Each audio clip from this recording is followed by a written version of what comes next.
11월 17일 월요일. 집 안에 다이아몬드. 페르시아에 전해 내려오는 이야기입니다. 알리아베드라는 농부는 큰 농장과 과수원을 경영하며 부유하게 살았습니다. 그러나 어느 날 한 술객이 찾아와 다이아몬드를 가지면 더 큰 부와 행복을 얻을 수 있다고 말했습니다. 그 말을 들은 농부는 마음이 흔들렸습니다. 결국 그는 가진 모든 것을 정리하고 다이아몬드를 찾아 나섰습니다. 하지만 오랜 세월을 떠돌며 수고했음에도 원하는 것을 얻지 못했고 지치고 낙심한 끝에 불행하게 생을 마치고 말았습니다. 그런데 그가 떠난 뒤 농장을 산 사람은 우연히 낙타에게 물을 먹이다가 땅속에서 무지갯빛으로 반짝이는 돌을 발견했습니다. 그것은 다름 아닌 다이아몬드 원광이었습니다. 농부가 그토록 찾아 헤매던 보물은 이미 자기 집안에 있었던 것입니다. 사람은 종종 멀리 있는 행복을 쫓아 떠나지만 정작 그 행복은 가까운 곳, 하나님께서 이미 주신 은혜 속에 있습니다. 우리 가정, 건강, 믿음, 그리고 일상 속에 숨어있는 감사의 제목이야말로 진짜 보물입니다. 먼 곳을 바라보며 아쉬워하기보다 오늘 내 앞에 주신 은혜에 만족할 때 삶은 가장 풍요로워집니다. 오늘의 말씀. 어떠한 형편에든지 나는 자족하기를 배웠노니. 오늘의 만나. 지금 누리고 있는 은혜를 소중히 여기십시오. 참된 만족과 행복은 이미 하나님께서 주신 것 안에 있습니다.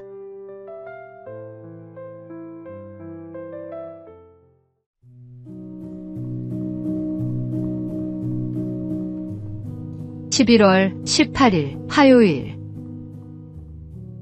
늦지 않은 사과. 1988년 서울올림픽 복싱 라이트 미들급 결승전. 한국의 박시현 선수와 미국의 로이 존스 주니어가 맞붙었습니다. 펀치수 86대 32. 압도적 우세는 로이 선수에게 있었지만 심판은 박 선수의 판정승을 선언했습니다.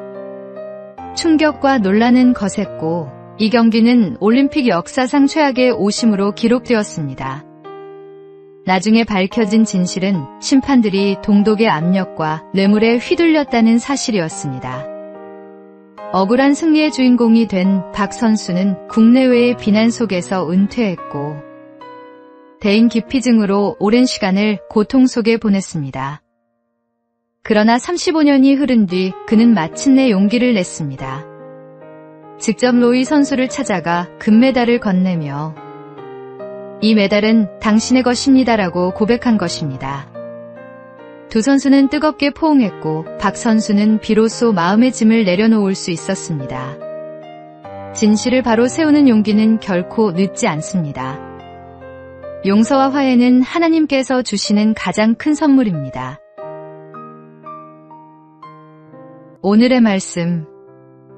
용서하라. 그리하여야 하늘에 계신 너희 아버지께서도 너희 허물을 사하여 주시리라 하시니라. 오늘의 만나.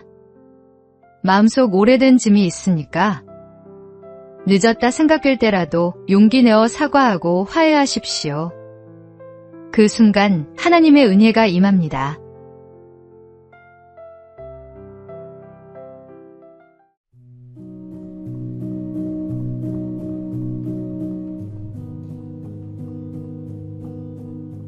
(11월 19일) 수요일. 너마저. 일본 마쓰시타 전기 창립자 마쓰시타 고노스케가 전구 소켓 특허를 냈을 때 주문이 밀려 종업원들은 밤새워 일해야 했습니다. 그는 납품 물량을 끝내야 하니 조금만 더 힘내달라고 부탁했습니다.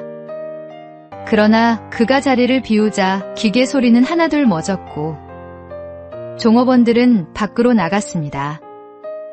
마지막까지 남아있던 한 직원마저 나가려 할 때 마스시타가 숨을 헐떡이며 돌아왔습니다. 그는 간절히 말했습니다. 내가 그렇게 부탁했는데 게다가 너마저 나가겠다는 거야?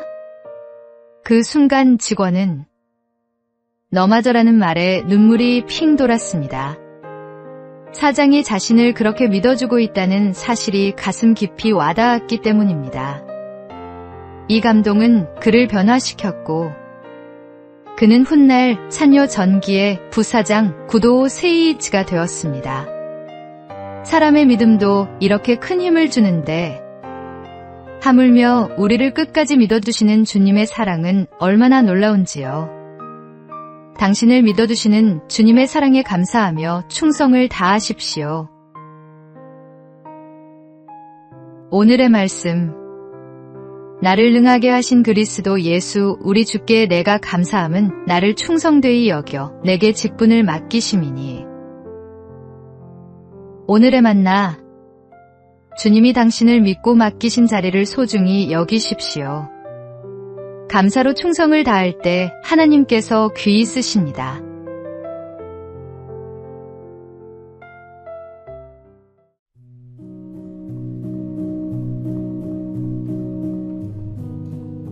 (11월 20일) 목요일. 바라보는 것을 바꾸라. 한 여인이 있었습니다. 선장이었던 남편을 폭풍 속에서 잃고 세 아들과만 살아가야 했습니다. 그러나 세월이 흘러도 바다는 그녀의 가정을 계속 시험했습니다. 큰아들은 아버지를 따라 선원이 되었지만 끝내 바다에서 목숨을 잃었고 둘째 아들도 같은 길을 걸으며 세상을 떠났습니다. 이제 막내마저 선원이 되겠다고 하니 어머니의 근심은 깊어졌습니다. 이 사정을 알게 된 목사님이 집을 방문해 말했습니다. 아드님 방에 걸린 그림을 바꾸십시오. 그곳에는 늠름한 선장의 모습과 푸른 바다가 담긴 액자가 걸려 있었습니다. 목사님은 그것 대신 평화로운 농촌 풍경이 담긴 그림을 걸어주었습니다.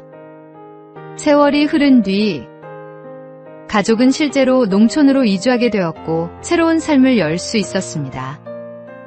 바라보는 것이 바뀌어야 새로운 것에 도전할 수 있습니다. 인생의 방향이 달라질 수 있습니다. 하나님을 바라보십시오. 하나님은 그분을 바라보는 자를 닮은 자로 변화시켜 주십니다.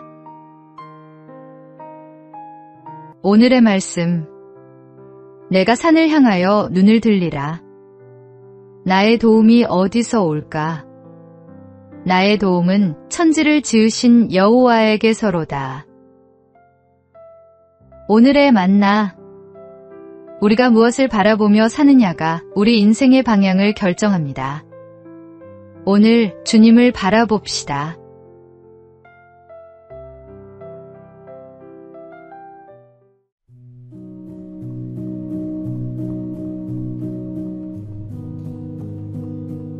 (11월 21일) 금요일. 루즈벨트의 안경. 미국의 루즈벨트 대통령은 심한 근시로 늘 2개의 안경을 들고 다녔습니다. 그는 이 무거운 안경을 불편하게 여기곤 했습니다.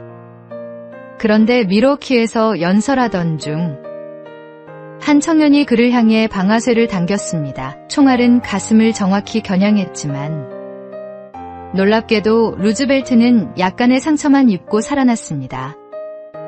그 총알이 그의 양복 안주머니에 있던 강철 안경지대 맞아 굴절되었기 때문입니다. 평소 귀찮게 여기던 안경이 오히려 그의 생명을 지켜준 것입니다. 우리의 삶에도 이런 일들이 있습니다.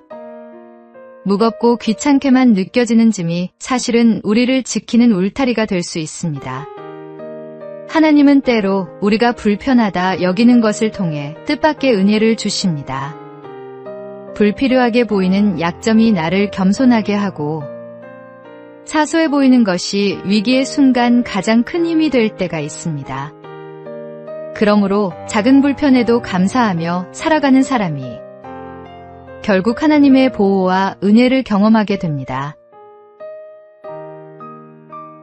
오늘의 말씀.